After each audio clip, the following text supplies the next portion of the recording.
I hit this issue today and here is the quick fix that solved it. If you're looking to change your plan with Virgin Mobile Canada, follow these steps to make the process smooth and easy.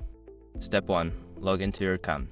Visit the Virgin Mobile Canada website and log into your account using your credentials. This is where you can manage your plan and view available options. Step 2. Navigate to Plan Options. Once logged in, find the section labeled Plans or Change Plan. This will show you the different plans available for your account. Step 3. Review available plans. Take a moment to review the plans that are available to you. Compare features like data limits, talk time, and pricing to find the best fit. Step 4. Select your new plan. After choosing a plan, click on it to select it. You may need to confirm your choice and review any changes in pricing or features. Step 5. Finalize your changes. Follow the prompts to finalize your plan change. You may receive a confirmation email or message once the change is successful. Remember, if you're switching to a plan with a lower price, there might be some limitations on features or data. Happy planning!